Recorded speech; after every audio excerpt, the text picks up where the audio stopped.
Yo, my people, what's going on? What's good? We're back again with another episode of the Two Cannon podcast. And I think this is episode 15. Yeah, 15 episodes in, man. It's some progress, man. It's good. Just going to keep moving. Consistent. That's it, man. Every week we're here, whether it's 10 o'clock or 10:16, we're here every week. Sorry that we're late, people. But yeah, man. So obviously we got to introduce the main man, XB the Gunner, of course. What's going on, my bro? How we doing? Everything good? Mash Yeah, up, what's man. that about, man? What's going on? Bro, I've had this since like February, man. But it flares up every now and again, bro. It's like a tendonitis thing, like hair's fucked, bro. But yeah, man, this Oh, week mate. I've been out of it this week, bro. So So you've been I'm on training too hard. not Pulled even that, something. bro. Nah, not even that, bro. I don't even know, bro. It's It just happening, literally just comes up out of nowhere. just flares up, man. But Nah, that's it. Oh. got a little shot booked and that, but been waiting for them to come back to me, man. What's that? What's that meant to do for you? Like steroid shot. You know what footballers getting that? Oh When their yeah, yeah, ankles all yeah. playing up and that. Yeah, one of them Oh, so you're little just gonna steroid get a quick injection. injection just to try and help Yeah, it. yeah. I've You been on might the have to waiting look list for so further long, into it bro. though. Bro, I've been calling it, bro. I've There might been, be you know, some sort of NHS and that. operation that you can do to try and repair it. Nah, bro. They're saying, well, I have an X-ray booked anyway, and if the X-ray is not a break or anything like that, I just have to wait for the injection. But Okay. man, I've been dealing with this for so long, bro. Just trying to power through. But sometimes it just goes mad where I can't do nothing. Like now, can't do nothing, bro. Just hair mash up. Flipping So now. Yeah, yeah, that's a man. bit of a L, man. It's gonna stop you. I see you doing your pull-ups and that. You can't even do that no more. Bro, vex, bro. This week I've been inactive, bro. Just vex, bro. So vex, You know, man. once you've got that, you got that, the groove. You're in the Yeah, zone. yeah. Back It's into it, peak when but you can't. You're forced to just stop. even when I was doing all that, bro, it was still hurting me. But now Yeah, it's because I'm sure I unbearable, saw man. you wearing that in one of the vids. Yeah, to keep it stable. But now it's unbearable, man. It's gone. Unbearable, man. Oh, Yeah, mate. man. Hopefully you get better soon, man. But Yeah, man. on the more positive side, Premier League's back, Arsenal's back, the champions are back. Where's my badge? Just dust this off real I quick. ain't got my champions one on, right? Yeah, no, you're good, man. You're good, No man. I'll badge for rock this it. I'll time. rock it for the gang. We're all right. But yeah, the champions are back. Game week 1 has kicked off and completed, and game week 2 is approaching. 3-0. Arsenal beat Coventry at home on Friday night. A Mm-hmm. fantastic result, a fantastic performance, a nice way to, set the Premier League alight, being the first game of the weekend. And just quickly, just to get your overall thoughts before we dive into more detail, what did you make of the game? Um, I don't want to say I predicted it like to a T, but I predicted it, bro. Like, I predicted I it. mean, if people I, watched s- the last episode, they would have I seen that you said predicted 3-0. I said 3-0. I did say early set piece, but I also said that will be like if they low blocked, but if they don't low Yeah. block, we're just gonna run through them, and we did that, man. I knew Frank Lampard wasn't gonna. I've never seen him like with any of his teams low block, man. And I just knew they would have come, try lay their marker down, come to the Emirates and try shock us, man. But it looks like we shocked them, man, because it was just business as usual, especially after that Community Shield, the outing at Millennium Stadium, man. But yeah, man, I actually enjoyed watching it, bro. I enjoyed watching it from start to finish. It was a Everyone good game. played their part except for one or two players, which I'm sure we'll get into. But yeah, man, business. Fantastic result, man. 3 points collected, 3 goals scored, 3 open play goals. And if we're Mm-hmm. including the Community Shield, we've scored 6 goals in total, conceded 0, and scored 0 set pieces. Mm-hmm. So this whole set piece again, ole, set piece FC, NFL FC, that everyone calls us, might be out the window this season, man. If these 2 games are anything to go by, it might be out the window. What do you think? Bro. Yeah, bro.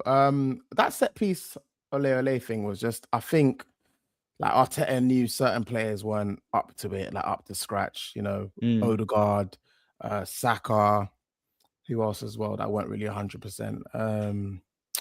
Trying to think. Ben White, because now we got the Ben White overlaps back and stuff like that. Do you know what I mean? There's certain players that he knew were nursing some things, and he just had to manage them throughout the whole season. So I Mm-hmm. think what we're seeing now is us go back to the way we used to play before 25, 26, around that area. Do you know what I mean? Like 23, Hmm. 24. And yeah, it just looks more, it looks more direct as well, especially Bit with more Miles Lewis, expansive. more expansive with Miles Lewis Skelly in there. And I even see Declan Rice as well, half turn and threading it through. You know what I'm saying?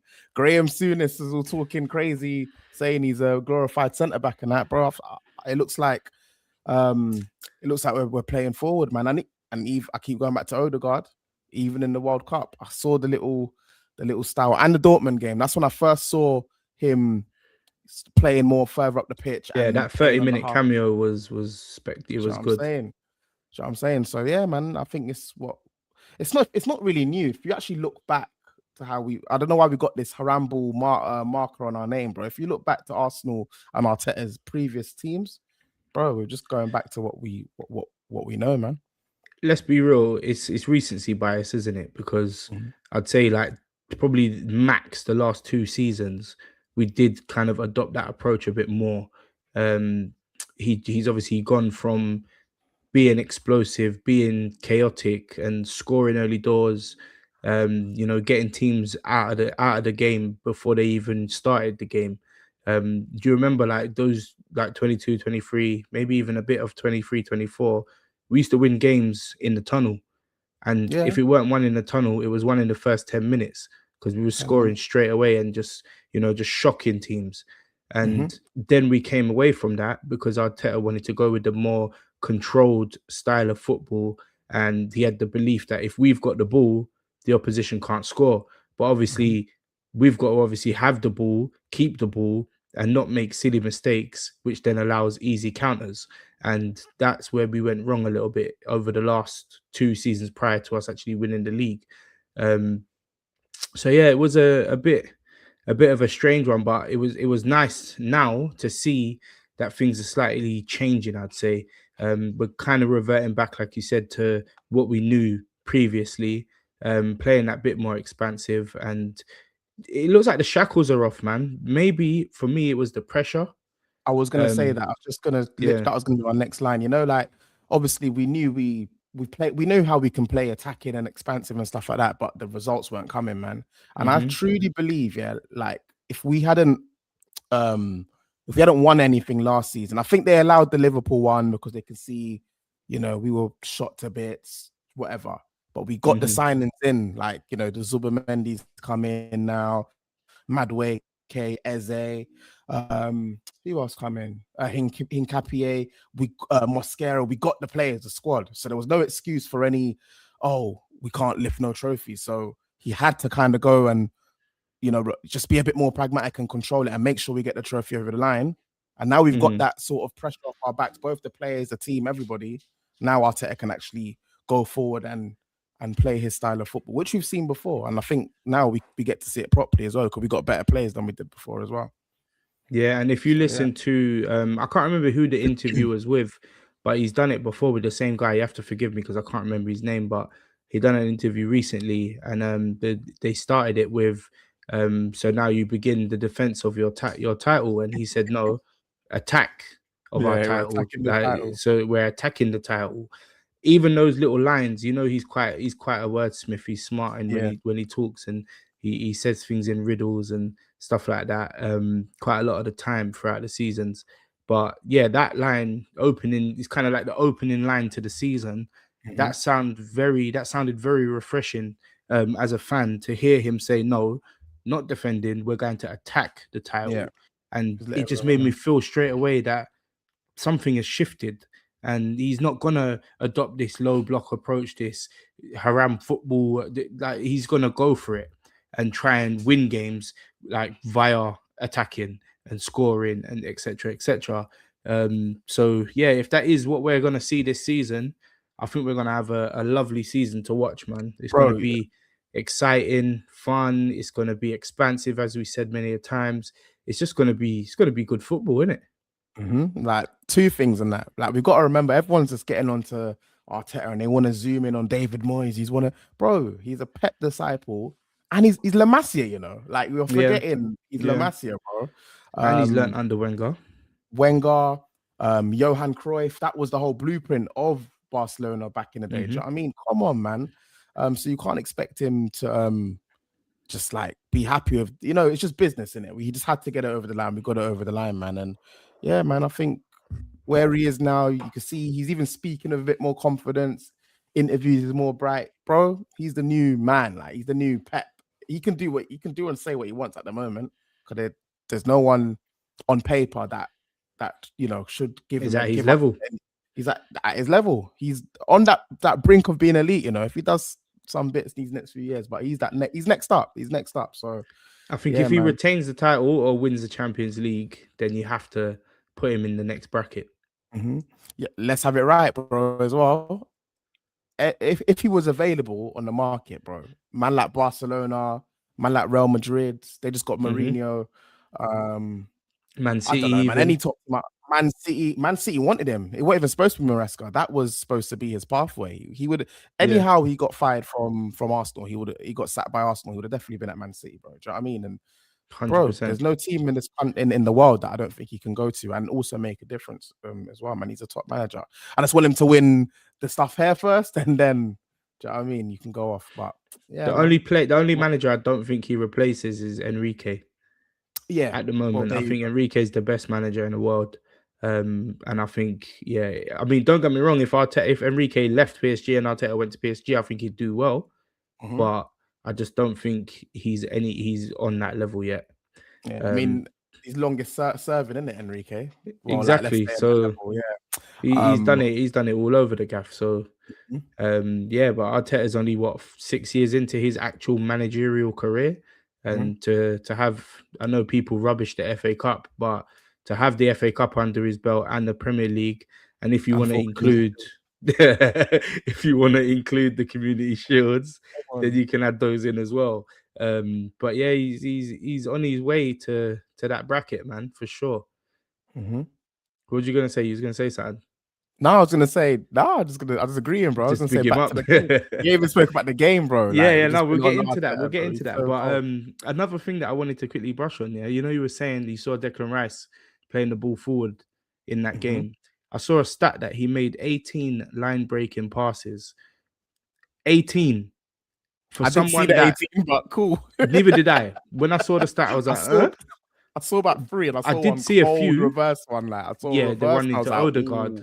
That was like, ooh. Yeah, we'll talk about it. But I did see a few. But when I saw the stat, I thought, what? Like, is that real? Because 18 line-breaking passes from someone that a lot of people believe and are convinced that he can't play forward.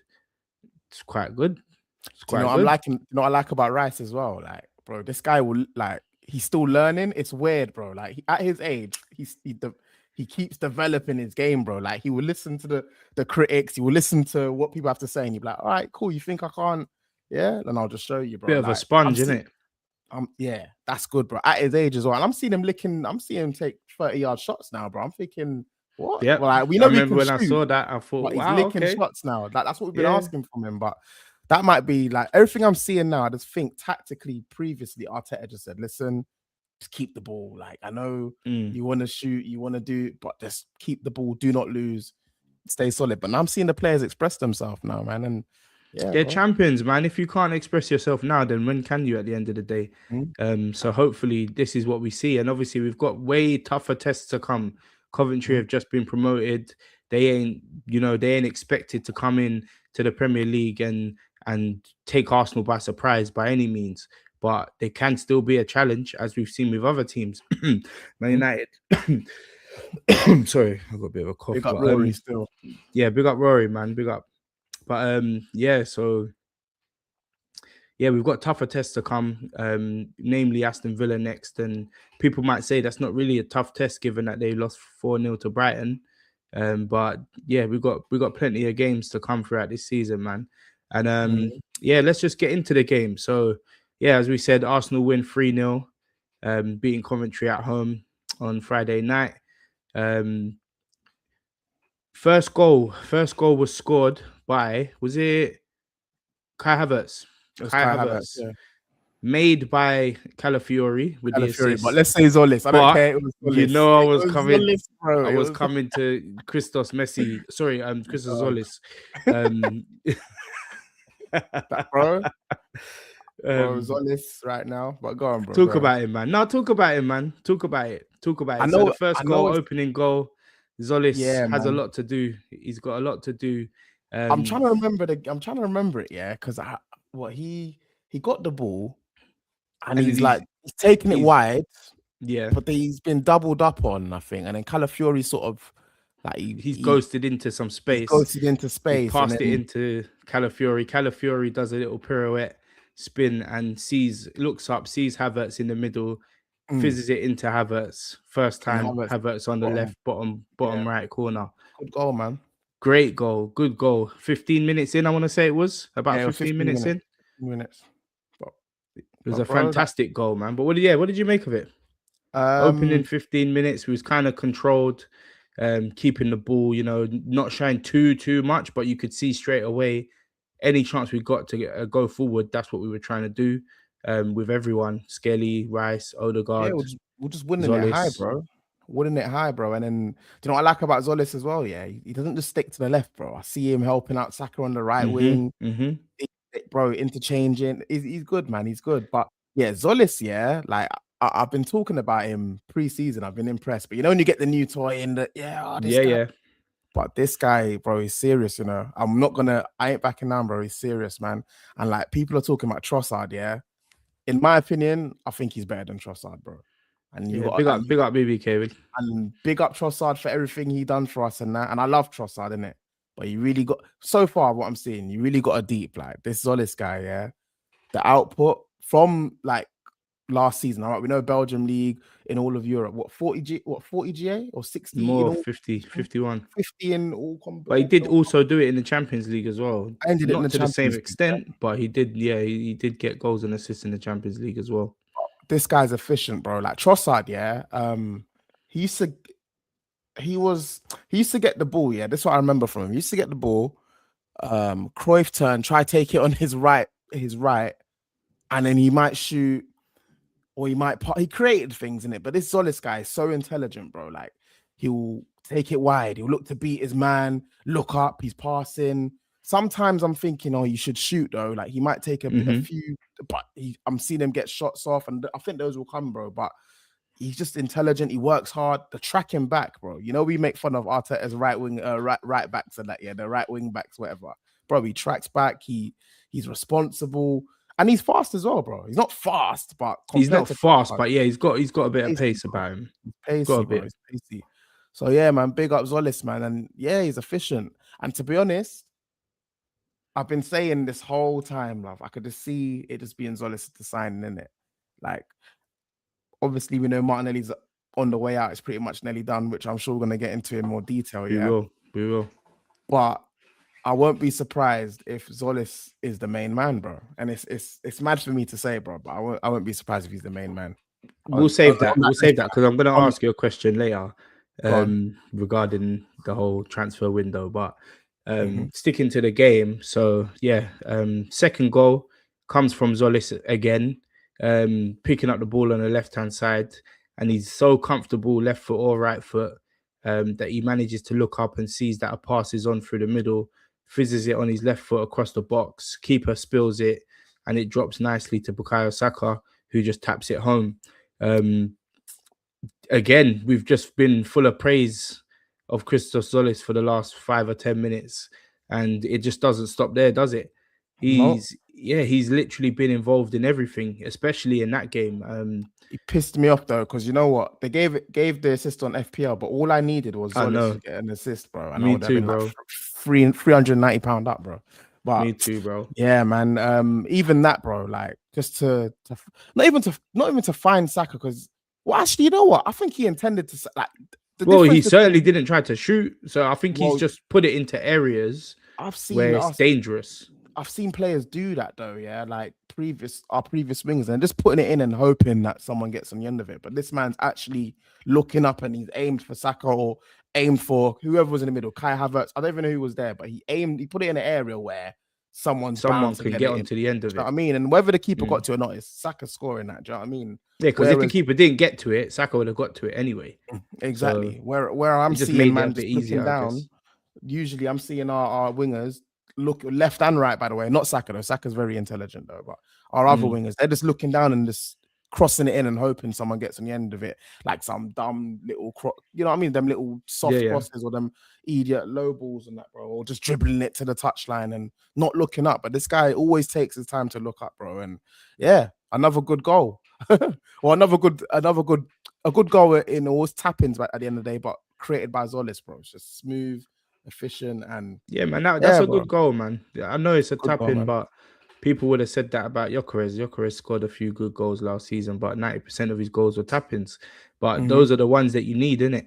You need them goals. And that just further cemented our dominance in the game. So it came at the right time. I think it pretty much killed Coventry after that. And they didn't really have much to offer. Now, they did attack us still. I liked their right winger. I can't remember his name. He's a Ghanaian With the kid. locks, Bad the boy. kind He of looked, one. yeah, he He looked was doing up. jinky. He was doing up Gabby though. Is it the Yeah, same he that was he doing up? looked jinky. No, you wait with the locks, yeah. But there It was was he doing also up Gabby, bro. Sims, Pause. the striker. Is he the one that was doing up I think Gabby? you're That talking about Sims that gave is away the when he light gave away the skin. foul and got the yellow card. Yeah. Yeah. He was doing up Gabby, bro. I'm not gonna lie. And Gabby, everyone's like praising him. I think this preseason he's been bad, bro. Even since the World Cup, he's been bad to me.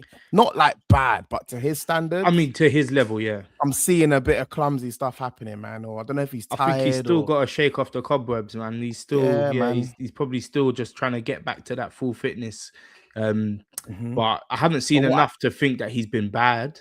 But I would Not bad. say I've just there's not more been to like, come. oh. But what I would say, I'm gonna blame it on Mascara being there because I've noticed he had to, for that yellow card, he had to help out He had to Mascara come over there. to that side. Yeah, Yeah. do you know what I'm saying? And then because I don't know if they don't trust Mascara or it's not Saliba, and it's It's Saliba. he's the senior centre back, innit? He probably feels like naturally he's got to come protect and him. assist. Nah. You know what I mean? Because when he's with Saliba, he knows, all right, cool, yeah, we're good on that side. And obviously, Saliba's a very calming character. If you notice, since they've had built their partnership, Gabriel's calmed down a lot. Before he was he's still aggressive because that's his game, but now he's a bit more strategic with his aggression. And I feel that's come from Saliba because Saliba is such a calm character, doesn't fall out of place. He never tries to dive into something that he feels like he's like got 50% chance of losing. 9 times out of 10, he goes into a challenge knowing he's winning it. Otherwise, he doesn't go into a challenge. He stays still and just follows the attacker rather than actually trying to win the ball off them. And I love that about him. But yeah, I think he kind of kept Gabriel's level calm. Whereas obviously now he's got a 22-year-old centre back that's got less experience and isn't as good. Played very good. But that means naturally Gabriel sees himself as a leader anyway. Yeah. So now when he's got someone who's a bit more inexperienced, he's got to kind of just lean on his side of the experience and the composure and try and, help out a bit. But yeah, I don't think he's been bad, man. He's been good. Bad. He's been okay, I'd say. Been okay. That's it. Yeah, he's just steady. And I think his performances will grow the more we move through the season. And then obviously once Saliba's back and fit and firing, then yeah, we'll see that partnership really flourish. But yeah, man, let's talk about Mosquera, man. Before we get into that final goal, Mosquera was another player that stood out. Really, really good, and looks to be picking up where he left off. Like, I know we could argue that the PSG game, it was his fault. He's made the mistake against Kvaratskhelia and it's cost us the game essentially. But I felt like prior to that, he was having a top performance, and anytime he was called upon, he was pretty competent, and he done his thing. And yeah, against Coventry, I saw a player that's not been shot of confidence because of what happened in the final. He looks to just be continuing to grow. I remember there was a point with Mosquera. I don't know the Coventry players' names in it. I apologize, but they were running at us like almost like a 3-on-1 or some situation. But Mosquera just sort of read it. He just ran out, cleaned it up, got it up the field, and was back on the front foot, man. He didn't put a foot wrong, bro. I'm trying to think of any other players that I was really impressed with, bro. There's a few. I could name them for you. Calafiori just doing Calafiori stuff, bro, all over the pitch, maniac. And that wasn't even one of his best games, but just having him in the team, cold. MLS, I can't really say more about MLS as well. It's just doing what he does, bro. Do you know what I mean? There's nothing special. Bukayo Saka, bro, he's not back yet. He's back. He's back. He's back. He's back, bro. Like, he's looking back. like he's the looking guy, fresh bro. again. He's looking fresh again. Fresh, bro. He's and not running. only that, seeing him chase balls, bro. Pause. Bro, I saw him sprint. I saw him sprint, and I said, "Huh? I ain't seen this for how long?" He's sprinting, bro. He's back. Like, he's got the cane rows now. The cane rows. He's the win. New trim. Who this, man? He's there, man. He's there. I like that. I was impressed with him, man. And it was like you see Zolis on that left side. I'm going back to Zolis again, yeah. On that left side, intelligent. We know what Saka. We're gonna mention him quite a lot. So bro, yeah, continue. But you see what we got with Saka on that right side: intelligence and efficiency, efficiency. Because you saw what happened when Madueke came on, bro. Like it just the level just drops. And I'm not even saying Madueke's shit in it. Like he's just not our level, bro. He's Fulham. He's Palace to me, bro. Like I like him as well, but he didn't even have a bad game. But it's just the level dropped so low, bro. Like in terms it's sad, isn't it? Because like he's not a bad player. Yeah. He's not a bad player. He has all the attributes to be a very top winger, but his ability and his brain is just not connecting at the moment. I think it's not in sync right now. Yeah, it had to be a pause. Said it twice as well. But yeah, it's not in sync right now, and I think he has to try and work on understanding when to do certain things and the timing, getting the timing right.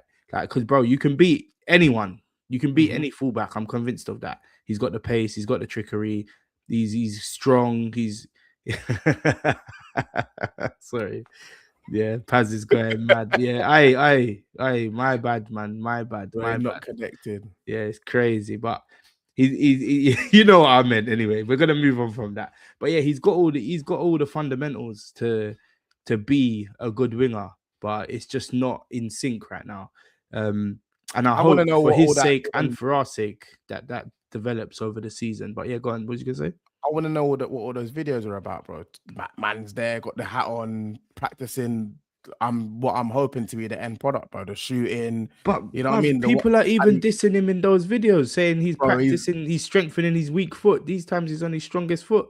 That was his strongest foot, bro. Them shots were poor, bro. And I'm thinking like, oh, I don't know, man.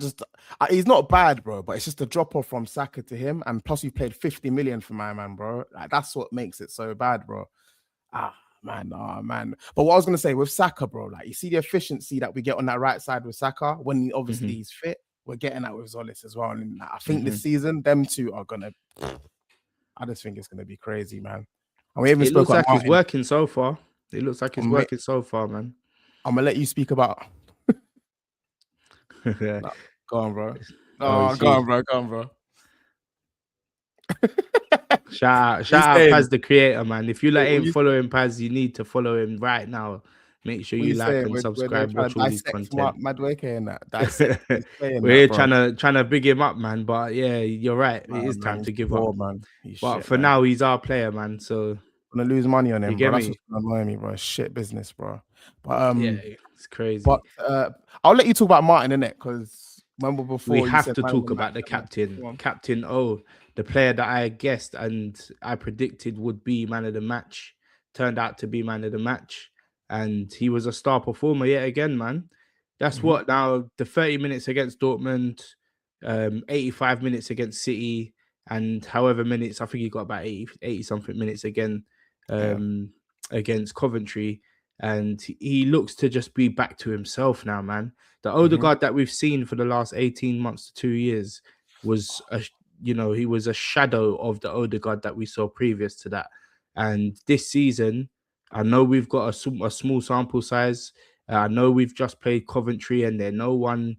And wait till you get you play a Chelsea or a Man City or whoever, which I'm not scared of, by the way. But yeah, he looks to just be finding himself again, man. He looks fit. He looks a bit stronger, more confident. I don't see him shying away from 50-50s anymore. He's looking up, passing the ball forward. He still drops deep, but that's naturally his game. but he doesn't stay in those Yeah, he positions. drops deep and he's past it and he's gone. He moves it to like Moves the MLS ball or like, quick, and you see him, moves he's the ball gone. He's quick. gone. And I don't know if that comes from other players just kind of influencing that, but the likes of Miles Lewis Skelly, like you said, he's not the type of player that holds on to the ball for too long. Maybe those other players are kind of aiding in his abilities to kind of just find his way again, basically.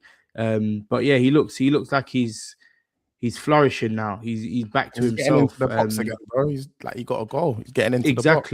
Exactly. And they said after the game, he's already matched his tally of last season, Yeah, and that is bizarre to me. that's poor. So yeah, hopefully we see more of the same. Hopefully he gets himself. I'd probably say double digits in goals and assists. I'll be happy with from him first season back to being the older guy that we thought we had. And if he continues like this, then he's rightfully so our captain, man. Because what we do know of him is he shows his captaincy by his display on the pitch. And it hasn't come for the last 2 years. But prior to that, that's what the reason was why he actually got the armband in the first place.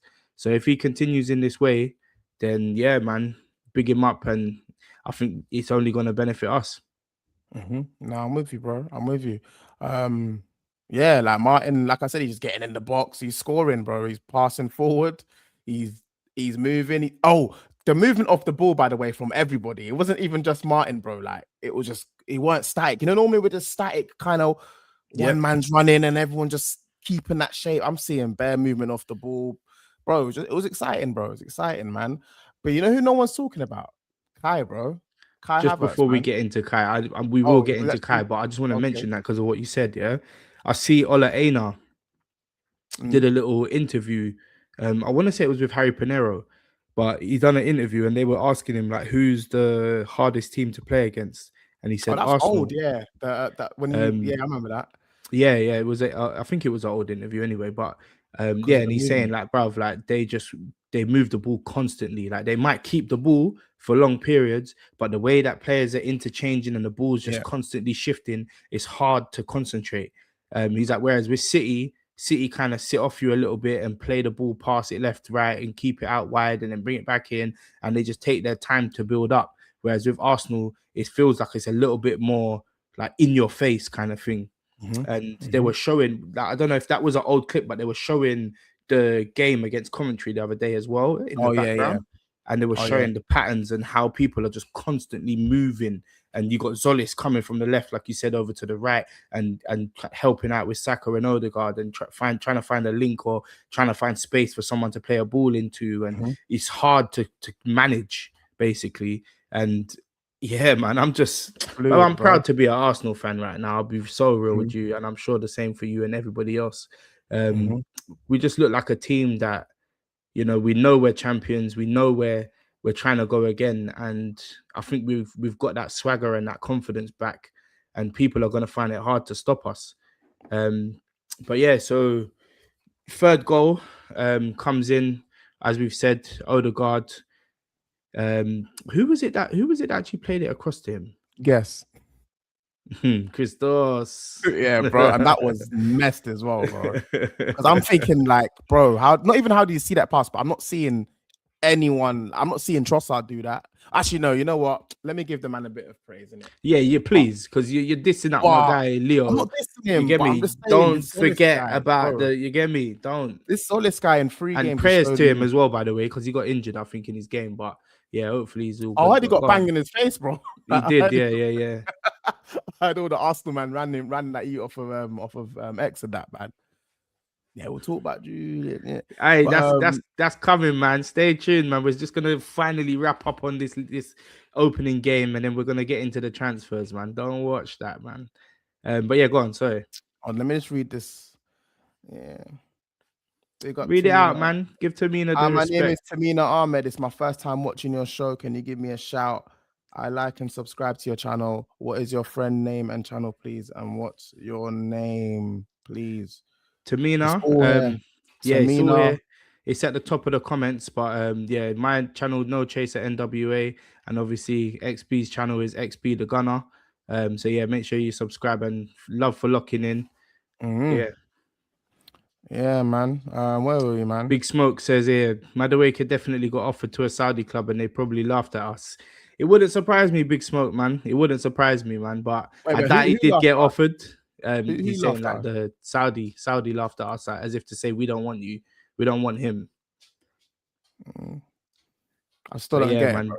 Oh, Madueke, you know, my head's reading Martinelli because I know he's gone Oh, Saudi. because you know he's going. Yeah, no, he's I'm on saying Noni got offered. Noni painkillers. definitely got offered, and I'm on painkillers. I they apologize. laughed at us and said, "Yeah, keep him," basically. But yeah, there's no way he got offered Nah, because he we didn't get need him offered. as the backup on the right wing. We can't be relying on 16-year-old Max all season. But yeah, I get the gist of it though, for sure. Yeah, man. So yeah, man, I think that's pretty much it. Star Yeah, performers of man. the game, we'd say Zolis, Odegaard, Lewis Skelly was good as well. Mosquera was really good. That's probably about it. I liked the link up again on the right hand side between, like we said, the Oh, yeah. triangle of Yeah, Ben White, White's Odegaard, and Saka. overlapping again. The overlap. Yeah, it was Ben White that got that assist. It was Ben White that got the assist for Odegaard. It wasn't Zolis. I just realized. Who did that shot then? Oh, am I thinking about the City game? There was one match. That's the City game, isn't it? Am I going It might have crazy? been. Like, It must have been because off the left. the Odegaard goal came from Declan Rice.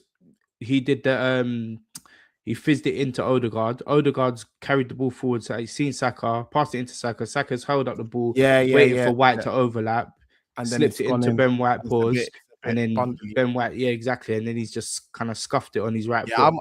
I'm thinking of that Community Shield one. Yeah, you're going mad. You're going mad. You're going mad. Fast You just want to big up Zolis. I get it. I get it, bro. Guy, I get man. it. I get it. That's your guy. He's Vinny, who we don't need Vinicius. We got Zolis. I get it all, bro. I get it all. He's been having stinkers, by the way, as well. He has been. He has been. Espanol, bro. We was going to give this guy fucking everything, bro. It's mad. No, but you know what? Sometimes this is the effects, man. Maybe he should have. Maybe he should have come to Arsenal because I'm hearing that he's still getting bullied by the fans and that. Yeah, Mourinho's had to try and defend him, and he's like, I know he's not perfect, but this is just bullying and etc. etc. So sometimes you just got to refresh, man. But it's too late for all that now. We can link this to Julian Alvarez now, yeah, because we can talk about it. Exactly. See, the moment you talk about you want to leave and go to another club, or you're trying to haggle the club for money, bro, they're gonna not even get you out of there, but that's it, bro. They're like, what? Like, I remember when Griezmann went to Barcelona, bro. They were on him. There was another player as well. Oh my god, my brain. Or Luis Figo, but no, my brain shut off, bro. But there was another player I was reading about today, bro. And it was an Atletico. It's Aguero. When Aguero, yeah. He wanted to go to. He wanted to go to Barcelona. Barcelona. Was it Madrid? No, I thought it was Madrid. But Madrid, yeah, he went to Real Madrid. Sorry, yeah. And then they ran him out of there. He went to Man City, bro. So and ended up being a legend of the club. And that's why I think this Julian Alvarez thing, which I wasn't too into at the beginning, because I'm thinking, he doesn't even want us as the first choice. And yeah, because I remember when we had our early talks about Julian Alvarez, and I kept saying to you, this guy is perfect for our team. And you wasn't too keen on it. You're thinking, I want the left wing option, bro. I want the left wing option. But now I'm more like, because I'm telling you, we're not getting a left winger, bro. It's going to be Zolis, probably Eze back up. Yeah, it's going to be that. Up front, Julian Alvarez, who reminds me of Jesus. But if we're going to go back to this way of football where we were playing 22, 23, 23, 24, we need that Jesus kind of player, bro. Do you know what I mean? We need that player. Someone that's going to interlink, get shots off still. That's what I'm saying. The thing is, I heard someone say earlier, like Julian Alvarez isn't the most clinical striker. He'll score goals, but he's not like that gunman striker that's just going to keep bagging and bagging and bagging. But what he will do is he'll improve the overall performance of the whole team. So therefore, goals will come from left and right, as well as Odegaard. And then as well as Alvarez as well. So the numbers should just go up across the team, whether he scores 20 goals in the league or not. So I think that is the link that we're missing personally. And in our team right now, the closest person to that is Havertz. But Havertz doesn't have that same... I think Havertz is an intelligent player. I think he's actually a decent player. But there's just a few things that he's lacking. And then not to mention, I do feel like his height affects him a little bit. He's a bit too tall. And he hasn't got the pace. You can't shift his feet too quickly. Whereas someone like Alvarez, who's quite slight, small, quite aggressive, he's a bit more of a dog. I think he would just fit like a glove in our team, man. And that's So why yeah, because I'm going to Gyökeres now, yeah, because like there's a whole chance that Gyökeres could be involved in the deal and all that. And at first it's like, oh, Gyökeres offers us something different.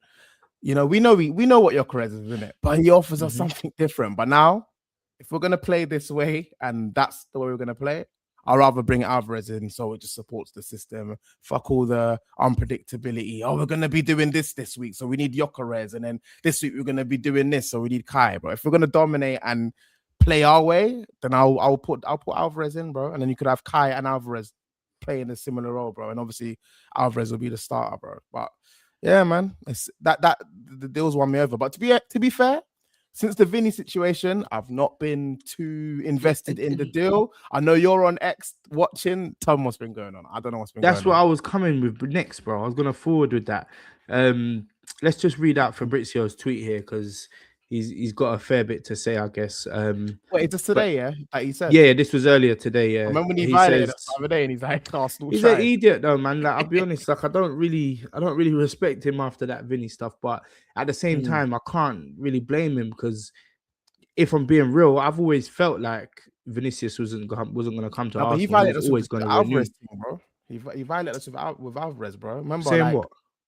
Earlier on, you sent it to me. It was like earlier, like last week or something. He was like, "Oh, Arsenal did something Alvarez, but yeah. Arsenal tried or something. But AFC tried. But it's true. Oh yeah, AFC tried. Yeah. I remember that. He did. That was a bit muggy still. And now he's here, like, oh, we're attentive, and but I'm not really gonna put my energy into it, bro. Because after that Vinny thing, you can't. After that, man, you can't. Bro, I can't.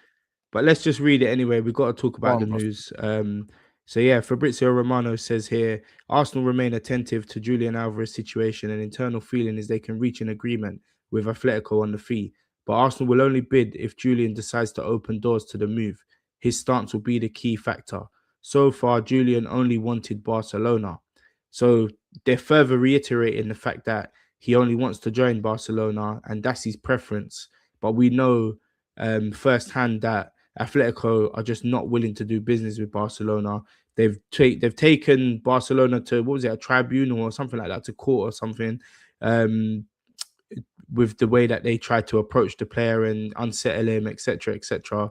And they're just outright refusing to do any deals with Barcelona regarding Julian Alvarez at any cost as well. Yeah, because over there it's a bit different, and you got to kind of like liaise with La Liga first before you want to sign. Yeah, there's a bit more of a You can't just be different approach. I can't just bell up Alvarez and be like, you know what I mean? Like, hey, you can kind of do that, but obviously I kind of hear it. But so yeah, if let's just paint the picture, yeah. From what we know right now, Arsenal are interested in Julian Alvarez. Arsenal want to do the deal with Julian Alvarez for Julian Alvarez. Apparently, Atletico are willing to do the deal with Arsenal, and are even somewhat pushing. Whether this is true or not, we don't really know. But apparently, they're pushing to try and get this deal done with Arsenal because, as you can see, and I'm going to show you guys in a minute, a quick clip. But he's extremely unsettled at the club. He's come out with his statement during the World Cup saying that he feels it's best for him to part ways, for both sides to part ways. Doesn't see a future at the club. The club have tried their best to get him back on side. He's not turned up for training. He wasn't even meant to be part of this game. And then I think the higher up said, no, he's got to be part of this. Started on the bench, comes on, gets a warm reception, I'd say, but not a positive one.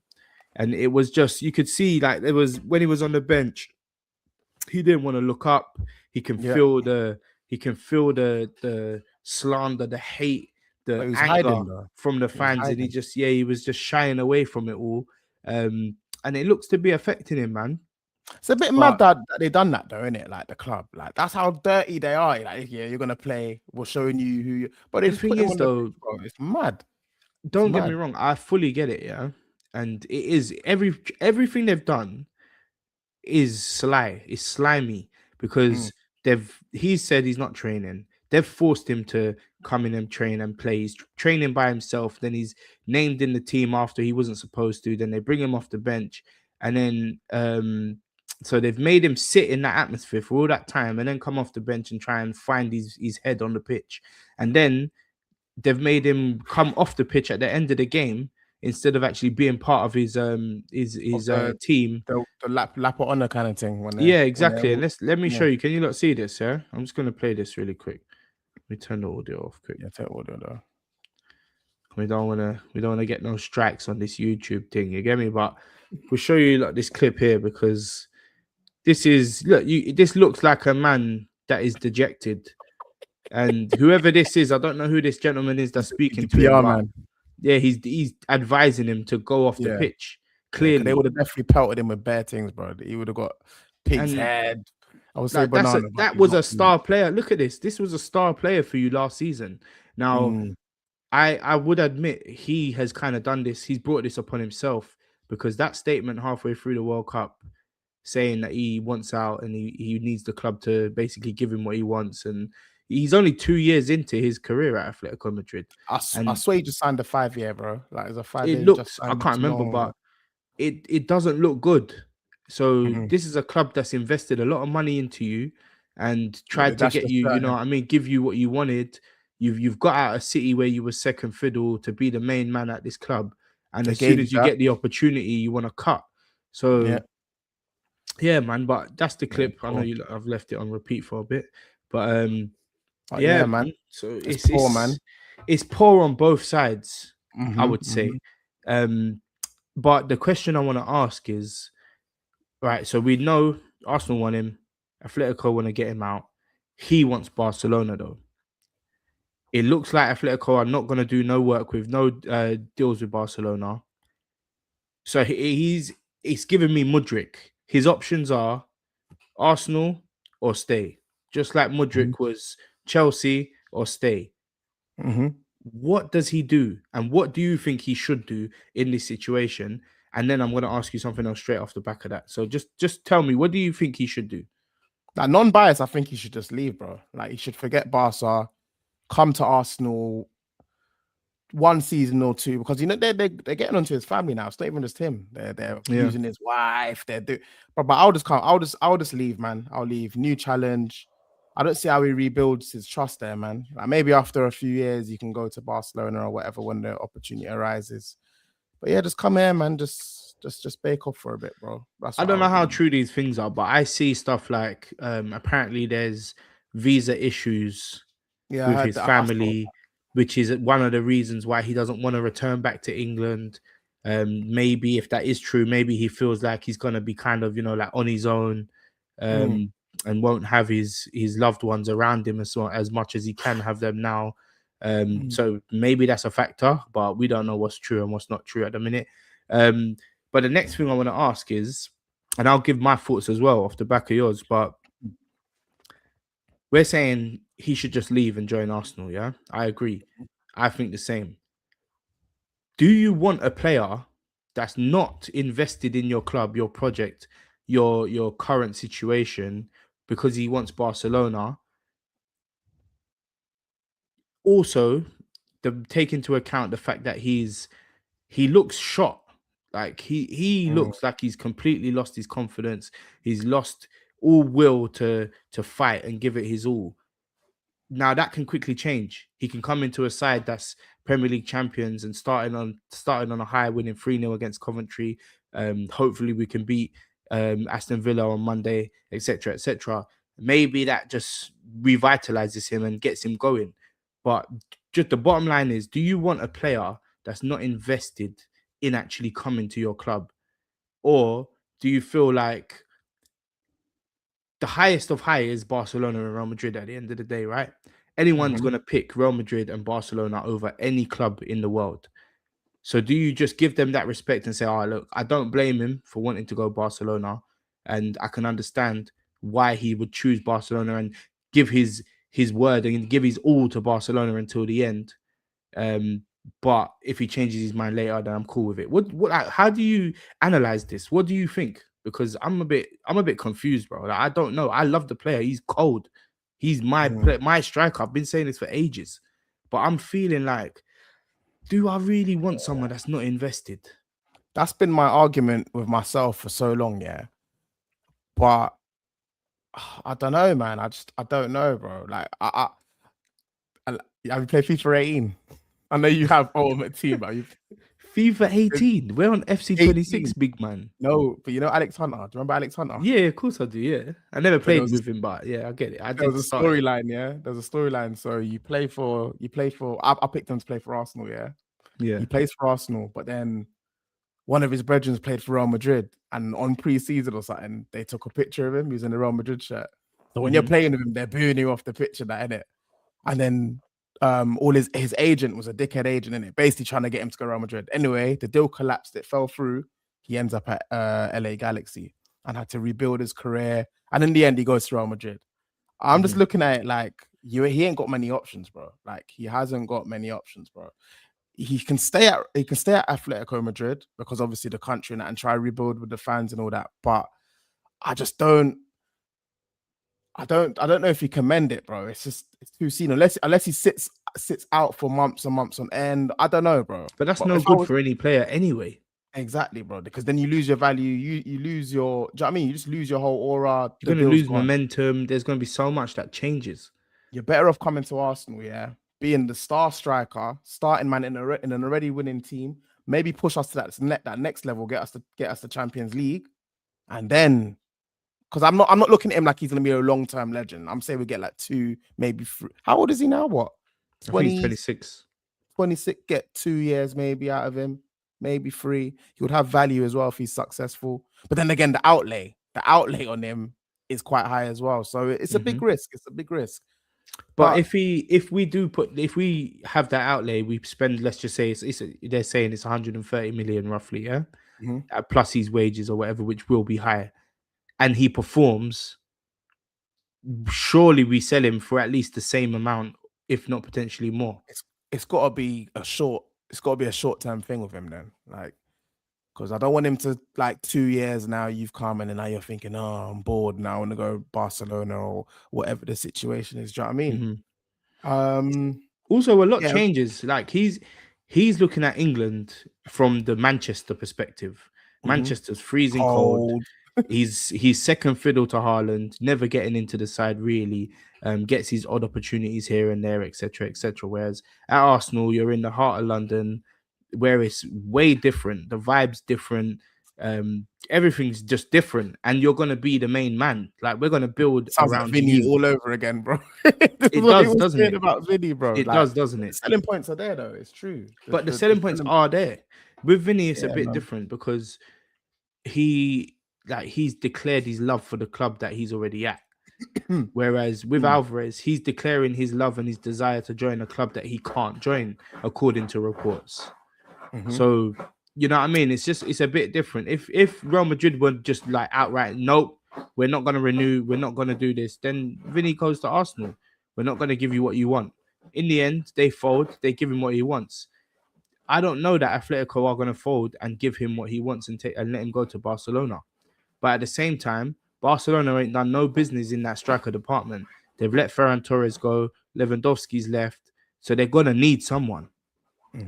That's why I'm like, I don't see it. I can see him ending up at Barcelona by the end of this window. And I said that last episode as well, bro. Like all the kicking and the fussing and the fighting and all this stuff. It's just, in my opinion, a lot of these teams do it. Like, so when they do sell him to their rivals, it looks like, oh, we did everything to keep him. And as you can see, he kicked up a fuss and he forced the move and he didn't want to train and all this stuff. So when he does leave, do you know what I mean? The fans just boo him, but he gets what he wants. He's not coming to Arsenal, bro. He's not. But so that's our prediction, yeah. He's not joining Arsenal between now and the end of the window. Julian Alvarez will not be an Arsenal player. I don't think so, man. And I'm trying to see the benefits for him as well. It doesn't really make sense, bro. Like to come back to England, there's nothing to really rebuild in terms of a career. Like rebuild yourself. Like he's ready, kind of where he is. Barcelona want him. It's not that Barcelona say we don't want him. Barcelona want him, innit? So to kind of move to England and miss your opportunity to play for, let's have it right, one of the biggest teams in the world, 2 biggest teams in the world, whatever, Barcelona, Real Madrid, bro, it doesn't make sense to come to Arsenal for him. However, if that deal doesn't happen, bro, then you're gonna have to come to Arsenal in the forced thing and just deal with it, innit? Just gonna have to deal with it. From these reports, he's apparently willing to wait up until deadline day to see if it's Yeah. possible for him to make a move to Barcelona. And then For if what? me, Arsenal we should already be pivoting to something else and someone That's else, what I'm saying. because we can't put all our eggs into Julian Alvarez again, knowing that we did this with Vinny earlier on in the window. Told everyone, yeah, we're gonna hold off on trying to recruit anybody else because we're all in on Vinny, only for him to then renew. And the same potentially again with Julian Alvarez. Yeah, I don't know, What man. fucked it for us, bro? Morgan Rogers, man. Let's just have it right. Morgan Rogers fucked this whole situation up for us, bro. I'm telling you, bro. He did, and he didn't. Like, I get didn't. why you would They say did. that, but yeah, Arsenal because did, bro. obviously they weren't willing to go to that price. But I just don't think that Morgan Rogers is worth 117 million, Well, he's and not. No. it's gonna be annoying because at Chelsea he's actually gonna flourish. I can see it already. He didn't have like the best of games the other night, but he still produced and he was still involved in a lot. But it's more down to their system. The way that Jabi Alonso plays, having him and Palmer as like inside forwards, they're not wingers and they're not Yeah. tens, but they play in both spaces. And they're close to João Pedro. So you already saw like Palmer looks like a new player, bro. He looks like he's just straight back to his first season where he was going mad, bagging 20 goals, etc. And I think their attack is going to be mental this year. I didn't like how I don't care, it's Chelsea, but come on, man. Like Fulham, I was watching that game, bro. I watched up to like 70th minute, yeah. Fulham all over them, bro. Like they can get. That's the thing, though. They're still vulnerable. Or They're still Brentford. vulnerable. They're not winning all them games, man. But they didn't have Caicedo. They didn't obviously have Enzo because of the speculation. Their backline Enzo came on. A bit messy. You know, he came on, but they didn't have them as their starting midfielders, innit? And their backline's still not quite there for me. They've brought in a couple decent players, but I don't think it's enough for them to be a solid team. Yeah, bruv, I've been saying this to my boy Mike. He's a massive Chelsea fan, goes to every game. Big up Mike, but I've been saying him for ages, bro. Let Josh come to Arsenal, man. Let him come to the carpet because he's a player that can play right back, centre back. He's young and he's talented, and I'd take him all day long personally. But yeah, like they will look better. I think they'll be good. They'll be in and around it, but they're ultimately like they're going to concede goals as we've seen. Fulham easily could have drawn that game, but then their attack is just so potent at the minute, from what we see, that it's going to get them out of trouble a lot of the time. But focusing on Rodgers, I think that's why he's going to have a good season, and then it's going to give them the fuel to say, you let us take your main target and 117 million well spent, etc. Arsenal fluffed their lines and it fucked up their whole transfer window. But for me, I don't see him having the same effect in our team as he will for them personally. And I'm quite happy with Zolis on that side right now. Yeah, me too. But I would have took him and Zolis, but then Zolis would have been back up, and we probably wouldn't have got to see Zolis how we're seeing him now, man. But yeah, man, I still want Zolis to be back up, if I'm being real with you. Yeah, but I want someone better than him to come in. Morgan Rogers is a really good player, but on that side, as an out-and-out left winger for us, I'm not sure that he would perform better. I'm just not sure. He might, but I'm not sure. But yeah, so what we do, man, it remains a mystery. About Konza. We ain't spoken about Konza, you know. Have we? Have we spoken about Konza? When did we last record? Tuesday. Last Tuesday. Konza signed. When did Konza sign again officially? Because I got another little theory, not theory, but we can talk about Konza though. Let's brush up on him quickly, man. Because I think Saliba, is more serious than we think it is, you know, bro. I'm scared of that, bro. I'm really scared of that. I'll be real, because I think it's longer than I do get the feeling like they haven't actually said how long it's gonna be. You know that, right? That's why, bro. I saw this People thing about speculated 3 months, 5 months. We don't actually know. You know, Delict, at Man United. Yeah, he got a similar injury in it. Yeah, but he just disappeared, bro. He's been gone for 6. How long's he been gone now? Big up Gunarican all day, bad people. I was gonna say, how long's he been gone for though? He's been gone for I don't even know how long, but he's been gone for It's been time. long. It's about 6-7 months. He just Yeah. disappeared, bro. And there's been But he no. was a player that was naturally injury prone anyway. But back in, innit? I'm just thinking. Yeah, Back a lot of yeah. And we've been saying, Konza back up to Saliba when Saliba's fit and ready, bro. But I don't think Konza will sign for that, bro. I don't think they would have signed Konza if he's just going to be back up to Saliba when Saliba's back and fit, bro. It's making me think Saliba's going to be out for a very, very, very long time. Like, we're not going to see him till probably like March or something. Do you know what I mean? Just thinking in it, just speculating. Let's say February, March. Konza's a good. The way we scrambled and made sure we got like a good enough defender in Konza, it makes me think it's going to be more serious, bro. And I'm happy with it anyway. But I'm just worried that Saliba's not going to be back in 3-4 months' time, bro. It's going to be, yeah, man. Hopefully he is. But if he's not, I think we've got an adequate backup, as we've said. Arteta is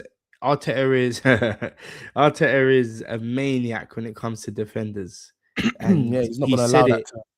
He said it in his interview after we signed Ezri Konsa. He knows where he feels like we're light in that department, right? He's got Timber who's injured. Big up. He's got Timber who's injured. He's got Saliba who's injured. Now, if Mosquera gets injured or Ben White gets injured, we're pissed. So you have to bring in someone. You actually have to. Yeah, he's gone for someone who's like kind of like probably the best that you could get in the Prem at the moment. A captain, a leader, which is just following in the same philosophy that he's been doing this recently. Taking everyone's captains, snatching, word to Paz, he's snatching captains. Mr. Take your captain. Yeah, Mr. Take your captain. Yeah, man. But we're gonna have an 11 of captains, bro. And I'm all here for it, man.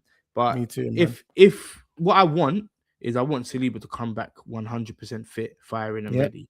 And he's not even been 100 as well. He had that, he had that ankle he's issue. He's had that back issue for time as well. Yeah, it's been niggling him for a while. So let him get his rest and recovery. Let him get a good rest. Yeah, go on. Simple. We've got a competent player, and we're good. We're good. Yeah, man. At the end of the day, bruv. So yeah, I mean, if it turns out to be longer than we expected, then hopefully we got enough to just continue the fight. But I trust Mosquera. And I believe that Konza will come in and do the similar thing and just keep us ticking over, man. He's the type of player that's quite calm, quite cool. He said it in his interview as well. Cool, calm, and collected. Man. He's an aggressive player, but he's very smart. Good on the ball as well. So yeah, it's a similar. I was just confused. A similar model. I was sorry to cut in there. I was just confused. At first, when you first signed him, I was happy with it. I'm just confused. Like, what we've got Saliba, man. But I'm just now I'm thinking about it. I'm like, yeah, he's gonna be gone for a while, man. So it is gonna be probably a Gabriel and Konza for a lot of this season, man. The thing is, even if it's 3 months, that's too long. That's 3 months too long anyway. Exactly. Because we're talking August, September, October. Then he's got to get match fit. So we're going into November. And then, you know what I mean? Then there's international breaks as well. There's all sorts of things. So we probably ain't seeing him until December anyway. So January, 3 months, February, 5 months, bro. I'm calling it February, man. Fully fit. We'll see, man. We'll see, man. But hopefully it's not that long. But if it is, then hopefully Ezri Konsa's enough to keep us ticking over. But before we close off, we got to speak about one of the Gabbies, man. We're losing one of the Gabbies. But before we do that, let's see what Dom's got to say, because he's asked a question. Konsa start versus Villa, or does Mosquera keep his place? For me, it's Mosquera, as he played well versus Coventry, and starting Konsa might pump up their crowd even more. 100%. I fully agree with that. Yeah, we was just talking about Mosquera earlier. And yeah, Mosquera's not put a foot wrong. And we obviously discussed Champions League, the mistake he made. But yeah, no, Mosquera starts definitely. And you give Konsa his little run out 20 minutes in, but yeah, he's going to go back to Villa Park, and yeah, they're not going to welcome him back. Yeah, for me, there's no chance. Like, he's been with England for how long, starting every game as well. We have to take that into account. Then he's coming to a new team that has a different approach to football, a different way of playing. So he's got to learn those things as well. To start him against his old side so early, away from home as well, doesn't make any sense. It doesn't make Yeah, any man. sense. So why take Mosquera out when he's playing well, and try and, you know, ramp up the pressure on Konza at the same time? Like, this is a game that we've got to win at the end of the day. And yeah, he might help us, but we don't need to call on him yet, man. Yeah, man. Thanks, Dom, man. Thanks for the comments, man. Now come on, man. Big up yourself. But yeah, man. So we're losing Gabbies, man. We're losing the Gabbies, man. Jesus probably out the door as well eventually. Uh, But That's we just got to gone quiet speak for me. I've about got Gabriel something else. Martinelli. But you know why it's gone quiet? Because he's not gonna be here. Like, he's just Mm. it's done. It's done. I doubt he's gonna be Mm. in the squad again, 3 games in a row, and then before you know it, well, that game's on Monday, so that's the 31st. So we've only got another day at 24 hours until the window closes, because I think Yeah. it closes at 11 p.m. on Tuesday. So yeah, if he's not in that squad, if he's not already sold by then, obviously, but if he's not in that squad, then he's got to be out the door, man. Don't even He's think got about to him be. anyway. Don't even Neither think do about I, bro. Like, he hasn't been part of this team for a while. So yeah, I think his time's up now, man. Get that 250K a week back on our wage books, and let's just go and get the player that we actually need and want. But yeah, Gabriel Martinelli, man, it's looking like he's out the door, man. He's looking like he's leaving. And I'm just going to get this up. Let me show you quickly, because we're going to share this tab. Add to the stage. But yeah, Fabrizio tweeted earlier, Gabriel Martinelli's moved to Al Hilal at the final stages between clubs for final fee, over 65 million euro package. 1 week after exclusive story on Gabriel, included into Al Hilal list, club to club deal almost closed, with AFC green light up to Gabriel and his camp to decide. Man, I don't know how to feel, you know, because actually, let me get your thoughts. Let me get your thoughts first, and then I'll give you mine. Go on. What do you feel? Well, When you see this? we've been screaming for it. Even when he's had better seasons than he's had last season, we've been screaming that, oh, we can get 60 million. This one, he just started to dip off a bit. Oh, this is when Saudi first started coming. You know, when the Pro League first started getting, I don't know, some recognition in terms And of there the was players. rumors of like 80, 90 million, and yeah, We were screaming for him to go up there, you know. And since now it's the actual now we're staring at the actual reality of him going. I'm seeing so much like uproar and I'm seeing legend shouts and stuff like that. It's crazy to me, man. But he's been a good servant. He's been there from a teenager. At the level we were at then, he did well for us. And then he's gotten to what is he at 24, 25? He's whatever age he's at now. He yeah, just hit 24, a ceiling. 25, yeah. We've outgrown him. That's just as simple as that. We've outgrown him. And Just like Zinchenko, just like Jesus. And then even some people would have said like Odegaard as well. But Odegaard looks like he, you know, I even said that with Odegaard, but we all knew he had an injury. But Martinelli, he's not developed any further than, or he's not developed in the way that Arteta wants him to develop. Because I'm so sure he's going to go to Al Hilal, or he's going to go to AS Roma, or wherever. It's probably Al Hilal now, yeah. And he's just going to rip up over there. You know what I mean? He's going to play to his strengths, head down, pace, play more. Because people saying as a touchline winger he was better. I've been seeing a load of clips like when he first came and he was playing more as a touchline winger and stuff. I don't know, bruv. I don't know. Yeah, but yeah, go on. It's time for him to just go, just to be devil's advocate. Mm-hmm. When you look at that left hand side, he flourished the most when he had Zinchenko and he had Xhaka backing him up. Yeah. Ever since that partnership and that trio has kind of broken apart, he hasn't really had any balance in that left-hand side. He's had Skelly there, he's had Calafiori there, he's had Hincapié there, he's had others like Tavares, he's had other players, yeah. Tavares was before Zinchenko, but still, midfield, he's had all sorts. He's had Declan Rice, he's had Marino at times. He's had so much change on that left-hand side. Does that not play a part in his form and him not being able to, regain that form and find himself in any way, shape, or form? Or do you just genuinely feel like he has just regressed? He's not kicking on, I mean, he is a player that hasn't really been injured for any long spells, like unlike Saka and other players like Odegaard, etc. Yeah, what like do you just put it down to him just naturally just not kicking on, or do you also look at that wider picture and feel like maybe he hasn't had that balance on that side for some time, and that's played a part in his downfall kind of thing? Well, when we got Bruno, I thought, right, Martinelli's going to kick on now because we didn't get Vinny. So I thought we're keeping Martinelli, we're keeping and we've got Zolis as well, and then you could interchange between Martinelli. But then just to go back to what you were just saying, I just don't see how you can have, like, you can't blame the midfielders in, who was it there? Marino. I don't think it's more the midfield. I just think it's him. I don't think he's regressed as such. I just think he's hit a ceiling where what we need going forward, like, we just need an upgrade. We just need an upgrade. It's plain and simple as that, man. Like the swashbuckling, I won't even call it that. Like, head down, just swinging the ball into areas of the box. He even stopped doing that. It was more get to the touchline, look up, realize he's got two defenders on him, recycle the ball back. He tracked back well. He worked hard. He was playing almost like a right back, but I think we don't need that, man. We need someone that we can trust and someone that's clinical and efficient, and someone like Zolis. But I did say we're going to talk about him a lot.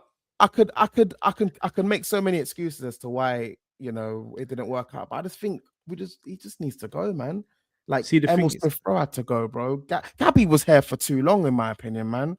He was here for too long, but we were just loyal to him. He was loyal to us. He worked hard for us. He never complained, whether he was starting or not. But come on, man, we want to upgrade, man. That's it, man. That's it. It's just, I want to talk about what all the comments on Sky Sports as well, man. I just think that blew things out of proportion as well, because the way that we've dealt, or Arteta's dealt with Martinelli, it's no different to how many other players have been dealt with, bro. It's football, innit? And I feel like sometimes as Arsenal fans, we have too much sentiment towards the players. And with Ian Wright coming out the other day, I just thought he was right to say it. Obviously, he has every right to what he's saying isn't wrong. Said. It's just where you're saying it. You're saying it on Sky Sports, man. Let's have it right, man. Like, them man love the headlines, especially when it comes to Arsenal as well. You're just giving them more ammunition, and you work for the club at the end of the day. Like, and you work for the club. You're an ambassador. You can have these conversations in house. Exactly. So you're coming out and letting everyone know that the club you work for are doing things wrong and treating people badly, and there's it's created a storm, man. Like, but yeah, man, he's been needed to go for so long, man. It's just, I don't know what else to say about him, to be honest. I fully understand where Ian Wright's coming from. Yeah, me too. What he's saying, we've agreed. It's not wrong in the message that he's trying to get across. What was wrong was the fact that he did it on Sky Sports straight off the back of a 3-0 victory when things are on a high. The season's just started back. We're looking to retain our title. We're champions. We've done a lot for Martinelli as well. Like, we can't forget that. We've put him on 180 grand a week. We've stuck by him for 2 years when he hasn't really performed. And some people are kind of like deluded to the fact that they look at, look how he performed in the Champions League. He scored all those goals, and I think he had like 6 games in a row where he contributed a goal or an assist. And people are clinging on to these things, and they're trying to battle with me personally anyway. But Kvaratskhelia didn't perform well in the league, but he performed well in the Champions League. Julian Alvarez didn't perform well in the league. He only scored in 5 games, but he scored 10 goals in the Champions League. That's the same as Martinelli. And I'm like, yeah, cool. I get your argument, but at the same time, this isn't just a 1-season thing. This has been ongoing for a while now. 3 seasons, man. And it's been 3 seasons. And not only that, then when you see someone like Christos Zolis, who comes in fresh and doesn't really have, I know he was in the Prem when he was young, but doesn't really have that same experience in the Premier League. And he just takes to it like a glove, and he just does things smart. And then not only that, Leandro Trossard, there was periods where fans preferred Trossard to Martinelli. Martinelli has the pace that we need, yeah, But when we look at Trossard, Trossard's efficient, Trossard's smart, Trossard's strong on both feet. Trossard doesn't run into blind alleys. He knows how to find a pass. He knows how to take a shot when it's time. And with Martinelli, he looked a bit like just confused at times, almost like Noni Madueke on the right. If we kept Martinelli one more season, sorry to cut you off, bro. We've got value on him, bro. Like, we've got value. We've been screaming. We don't sell well. We don't get, bro. We've got value on Martinelli right now. This is the time. This is the time. He's got one more year left after this. Thank you, because I was just about to mention that. Because if let's say we kept him this season now and he had another stinker, and then we're trying to sell him next, we wouldn't be able to sell him because he'll be going for a free next season, isn't it? I think he's got 1 year after this season, but I have to double check. Yeah. But either way, though, this isn't the position we want to be in. And to secure roughly 50, like Dom said earlier, roughly £56 million for a player that's only got a year left and is on such a high wage.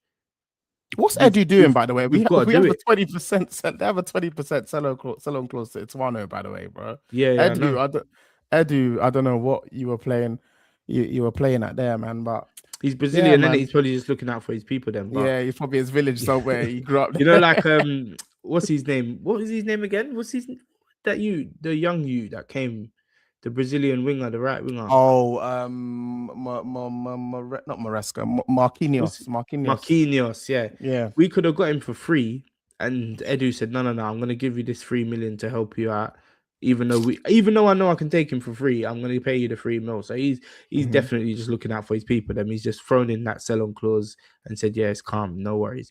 But that's the least of my worries anyway, because apparently we're looking to have a sell-on clause included into this deal. Yeah. So maybe we'll make that difference back if they sell him on later. They will sell him on because he's not going to stay in Saudi. Bro, no one stays in Saudi, bro. Go and get your bread. Come back in like a year or two. Go to another league. Like, bro, bare players have shown that they can go out to Saudi after a year or two. They come back. It's happened with bare players. It's happened with Jordan Henderson. It's happened with, I'm sure I saw Fabinho has moved recently. It's happened with John Duran. John Duran, yeah. There's loads of players that have gone and come back. Like, so just go out there, make your bread, and forward back to Europe or whatever. Maybe you'll get another club back in Italy or Spain or somewhere like that in a year or two's time. But for us, I think it is the right time, 100%. I think we should sell him on now. I think people want their cake and eat it. Like, you don't want to get rid of Martinelli, but then you complain that we don't sell well. So we're going to keep this guy that's on 180 grand a week, not performing, run down his contract, and then lose him for free or cheaper next summer, and then complain about sales again. So for me, I think it's the right time. I think it's a good deal. We'll see what it finally ends up on. Hand of Arsenal did tweet as well. He says here, an agreement is now imminent. Gabriel Martinelli is very, very close to signing for Al Hilal. A tripartite agreement will be announced soon. Thank you for your service. Goodbye and best of luck, Gabby. So that pretty much cements it for me. That's done. Come on, man. I don't like all this. I do feel a bit bad though. I do feel a bit bad. I can't lie to you. Like, we're forgetting. Like, we're actually forgetting how bad he has been, bro. Like even before last season, bro. When I first started YouTube last year, the first video I did was like, what happened to Gabriel Martinelli? Like, I did a whole fucking documentary on him, bro. Like, because he was so bad. That was the first thing on my mind, Martinelli. Like, people, if you ain't seen it, go back and watch it, man. Don't. It was poor. Go back and watch it, man. Go back and watch it, man. It's all part of the process. One of my first videos, man. But yeah, it's all man, part of the process, bro. He was, bro. I like him, don't it? Like, big him up. We just outgrown him, man. And I had a point as well on him, but I think people just forget him, man. Sorry. Yeah, it went out the window. That's cool, man. Bro. Yeah, man. Big him up though, Martinelli. No, big him up, man. Gabby. He's been a good servant, but I think it's the end of the road now, man. I'm hearing legend talk, so legend. Nah, forget about that. Forget about that. And they said, but he scored 1 goal in the Premier League season last year. All right, cool. It was against Manchester City when we needed that. But come on, man. Like, oh man. Anyway, we're pretty much coming to an end now. But we need to talk about the next game. Because unless we're gonna do another episode, don't know if the people want that, but Yeah, at the moment it's one a week. If you call on us, then we'll be here again for sure. But before that, we got how do I say this? Mr. Mayep. Okay, Big up Mr. Mr. Mayup. Mayep though. Big up Mr. Mayup, man. Sorry if we butchered the name, but Mm. he's been paid well, played a lot of football. He leaves with a Premier League title and financial security. He's been getting worse the last couple of seasons. Time to go. Nothing to feel bad about. I agree. I just feel bad because he's a player that I've once had a lot of love for, a lot of praise for. I've even at a point said he's got a higher ceiling than Saka at some point. So I've heard that it's one as sad. well. It's sad to see that he's just not hit the heights, man. But at the same time, yeah, now you're right. Nothing to feel bad about. We've got to perform at the end of the day, and if he hinders us in any way, and we can obtain such a figure from a sale of Gabriel Martinelli, then we've got to get it done. So yeah, 100%, New man. I'm era, with man. you. It's a new era, man. It's a new dawn. Sentiment's Just done, before man. I close and go on to Villa, I did want to ask you though. Mm. There's a lot of speculation that obviously we said earlier. If Martinelli goes, it's looking like left wing's going to be Zolis as the main man, Eze as the backup. Yeah, and I think it's good for Eze because I think he gets more minutes in either the 10 or left wing. Yeah. Obviously, last season after his error against Aston Villa with Matty Cash, Arteta just didn't trust him there again. And it seems like, given he brought him on at left wing against Coventry, seems like that's changed a little bit now, and he probably trusts him a bit more. He's feels like he's learnt more about Arsenal and what we are, what we represent, and what we are. So maybe he feels like he's more ready to step into that position. Not as a starter, but as a backup to Zolis. But if that means that we don't get another left winger, I've also seen some speculation. Now, we obviously don't know. We don't even know if this player is going to end up at Arsenal. But they're saying that Julian Alvarez could potentially be deployed there, and Arteta has a specific plan for him. But I've heard that did he play? He used to play there early days with City as well, I swear. He's played across the whole front line. He's played left, right, 10, striker. He's played across the whole front line for City. Do you see that as a viable option? Or do you think he should just be the 9? Because it's an option. They're saying like him and Gyökeres can link up, and Gyökeres don't need to go anywhere, and etc. etc. Do you see that being something that we could rely on? I may talking about sentiment, but I'm just thinking about Zolis now. And if he comes in and takes Zolis, leave Zolis alone. He's won you over, mate. That's my guy, man. No, but obviously, if that's the plan, I wouldn't say no to it. But me personally, if we're bringing in Alvarez, he has to go in the 9, man. He has to go in the 9 with Zolis. Fact. Like, but it's still an idea, man. You never know what happens. If players get injured, and you know, if we can get players that can play in different positions, you could switch it up, because we know Arteta likes to do those mad scientist sort of things. I won't be against it, man. Definitely. I think just bring the player in and then worry about it later, innit? But yeah, we'll see, man. We'll see how that all pans out. But big season for Eze. Sorry, big season for Eze, by the way. Big season for Eze, man. Do you think, just quickly, do you think he underperformed last season? Yeah, I know he's better than that, but he was very inconsistent. Like, he'll be good on his day. Go on. If you watch Crystal Palace before he came, and if you listen to Crystal Palace fans, they will say that is his game. Like, he drifts in and out of games, and one day he'll pop up and be vital to a win, and the next game he kind of will be not really in the game, and he's more of a moments player, and he steps up in moments where you really need him. I don't look at Eze and say you underperformed. I do expect more from him, and I know he's capable of more. But I don't look at him and say you underperformed for Arsenal last season. I think about the games with the low blocks and that, bro. Like, low block. But there is also an adjustment period. I know you're Prem proven, but you've come from a team where you've got freedom. Teams don't low block against you in the same way because they're not scared of you. But you come to Arsenal now where teams are frightened. So the first thing in their mind is get everyone behind the ball. And that changes the way an attacker can approach a game straight away. Big season.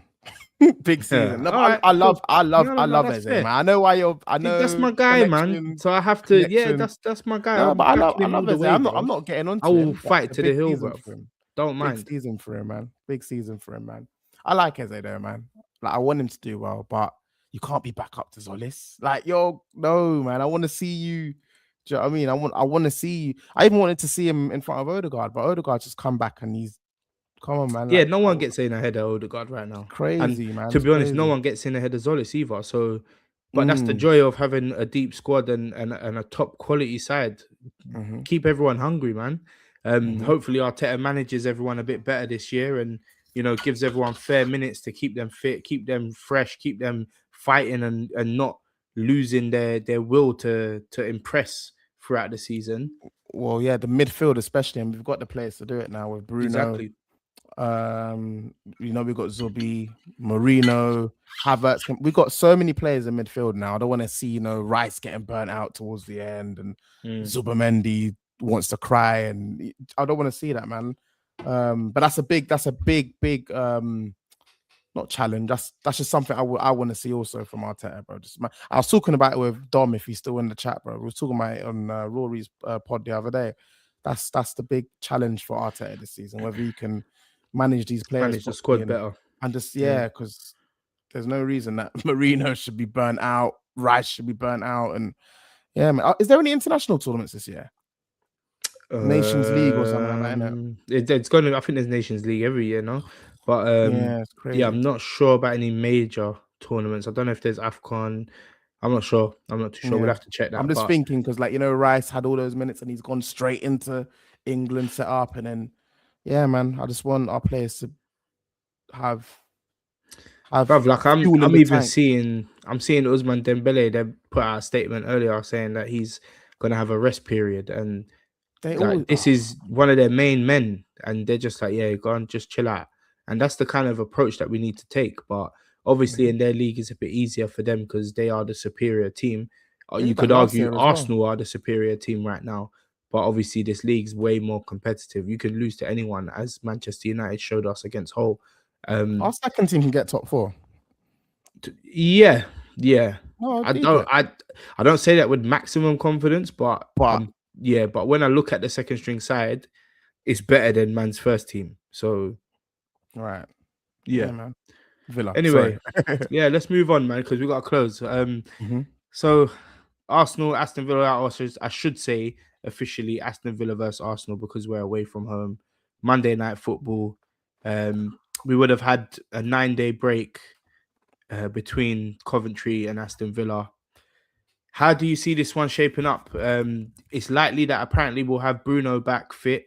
Obviously, we'll do our individual match previews. So any news that comes out from the press conference, we'll obviously update everyone on.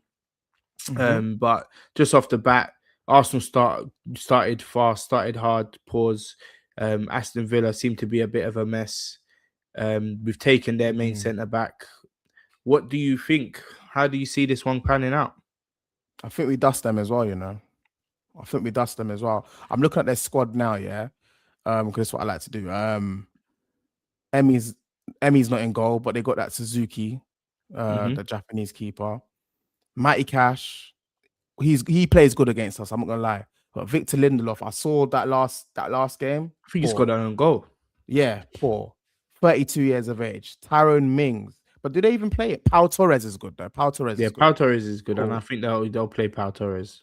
And they've just bought Wan-Bissaka, sorry. Wan-Bissaka's decent as well. Yeah. But midfielders, John McGinn, Ross Barkley, Manzambi's just come in, who looks like he's injured. Onana's injured. They lost Tielemans. Buendia's there. Tielemans is gone. I don't even know enough of their players. And Ollie Watkins, he's fallen out of them. Yeah, I don't think Ollie Watkins will be playing. And João Gomez is the other midfielder they brought in, but he got a red card, so he's not going to play in this game. He's not going to be playing. So yeah, man, I don't see. Man, it's. I think Emery can pull it off, like not against us, but just in general. But it's going to be a difficult season for Emery, man, and it'll be one of them ones where you get. Did you see that at the end of the game? They asked him about. He stormed off. He said silence. Silence. Yeah, he just stormed off, man. Like he's obviously in his. He stormed off. He got a weird attitude, man. Like he didn't shake Hurtzel's, is it Arteta's hand. Hurtzeler? Oh, Yeah, Hurtzeler. he didn't Oh shake yeah, and Arteta's hand Arteta. obviously last season, but yeah, in that game that you're talking about, he did the same thing. He just stormed off the pitch Just stormed at off the the end of the pitch, man. game, and yeah, I he's a don't bit of know. a sore loser, man. He's sore loser, but is that because he's not getting what he wants from his? I don't know, man. I don't know, but he's a sore loser, man. He never even used to be like that at Arsenal. Too tough as well. They've So I done a don't know. couple things though, bro. Like they've brought Mm. in Manzambi, they've brought in they're Gomez. looking to bring in Jackson or Mateta. They've Yeah. bidded for Mateta, and they've also got interest in Jackson, who they're willing to go to 65 million for. So it's not like they're not doing anything. I think they brought in a Yeah. centre back as well to replace Konza. I'm just trying to So speculate as to why he's so stressed out, man. No, but I think it will just be easy food. I know Villa Park under the lights, 8 o'clock might be a factor, but I just think the way we're playing as well, they're not a low blocking team as well. no, so they're gonna come out forward. Yeah, man. I think I don't know about we have to predict scoreline, innit? We have to. Yeah, of course. Wait, hold on. Slow your roll, Ooh. mate. Slow your roll. Is there anything like that you don't expect to see? Like, do you think Bruno will make it for this game? Do you think we'll have anyone in the door by this game? Do you think there's going to be any major change? No, I think the team will stay the same, man. The only other player probably Alvarez, but I don't know, man. I don't know. Bruno, it's a groin injury though, man. I heard it was a groin. But Arteta said he's like, I don't even think it's weeks. So if it's not bench weeks, then it's days. I think he's got to go on the bench. He'll probably be on the bench. I don't think they'll change the lineup as such. I think it'll be pretty much exactly the same. Maybe you swap out Hincapié and Calafiori just to keep the legs fresh. And we know that Calafiori is injury prone as well. So maybe that's something that he might look to do. But I think generally the team's going to stay as it was. Havertz keeps his place. Zolis, there's no one else. Saka, there's no one else. So yeah, the team stays. They ain't got their spine, bro. Like their spine's gone. I just don't see how, even with the new signings they've got, they even prepare in a way to be ready for Arsenal, man. And I'm actually saying that with chest, bro. Yeah, bro. I think it'll just be easy again, man. I think it'll be easy. It might even be another clean sheet as well, bro.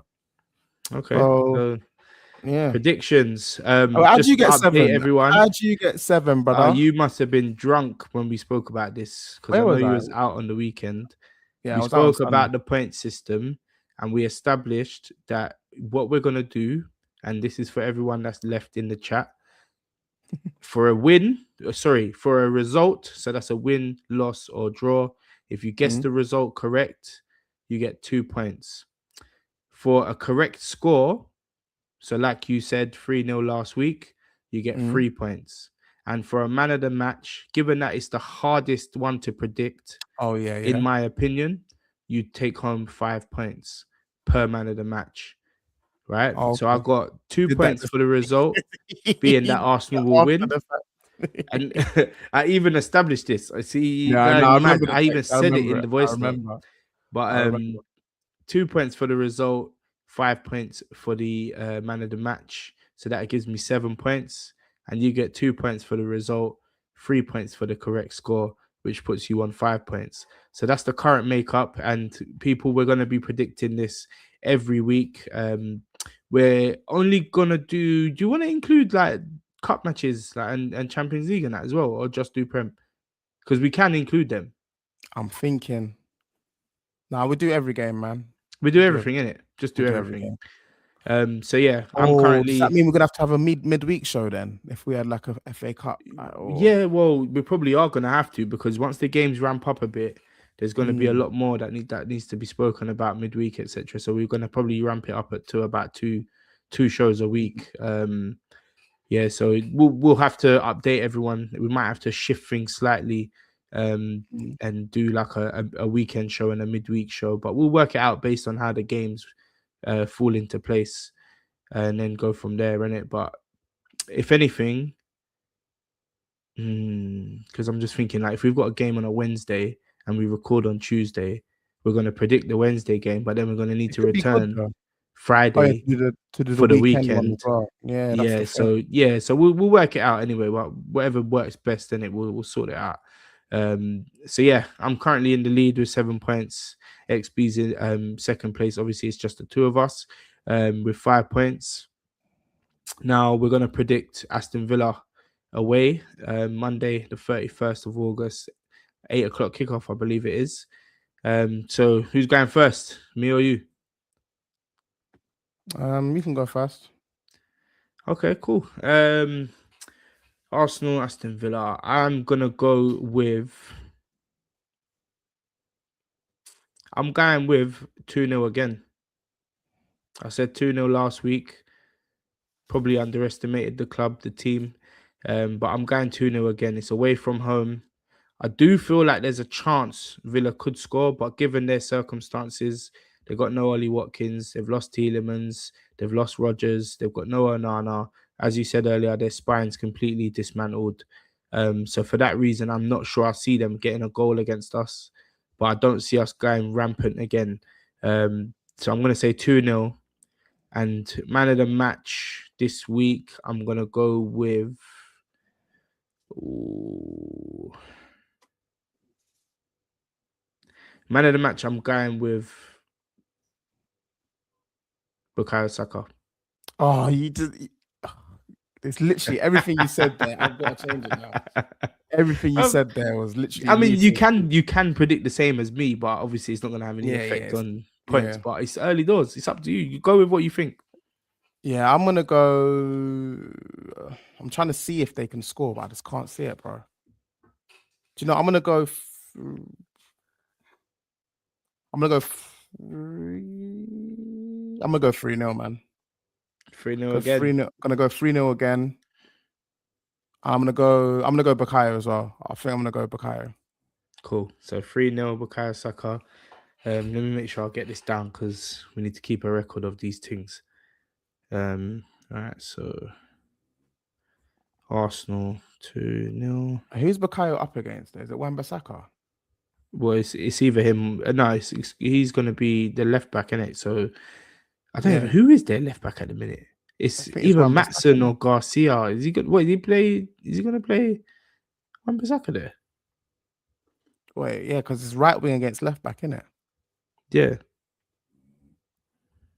Who played for them the other day? Let me have a look quickly. So in their lineup before, it was Matson. Okay, now Bukayo Saka then.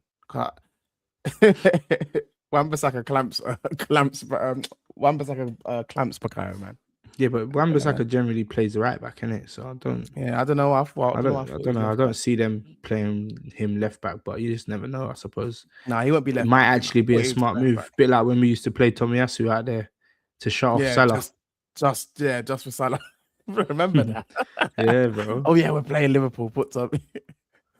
Crazy. But yeah, okay, cool. So that's that locked in. That's 3-0, yeah? That's a 3-0. Yeah. I've gone Arsenal 2-0, Bukayo Saka, man of the match. You've gone Arsenal 3-0 and the same Bukayo Saka, man of the match.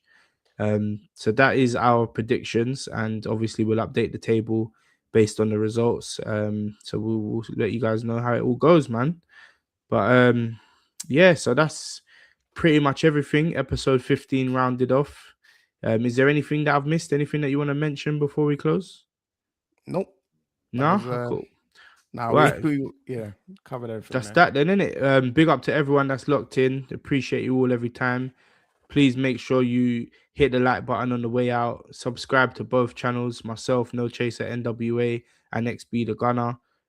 We produce this show live every Tuesday at 10 p.m. Sometimes we might run on just a little bit past. We might start just a little bit past 10 p.m., but we'll keep you guys updated. And if you're in the waiting room, then we'll put a comment in the comment section to let you know. But yeah, love for everyone that's tuned in. Appreciate you every time. And until next week, that's another episode done. We're out. Pick yourselves up, everyone. Peace. Love.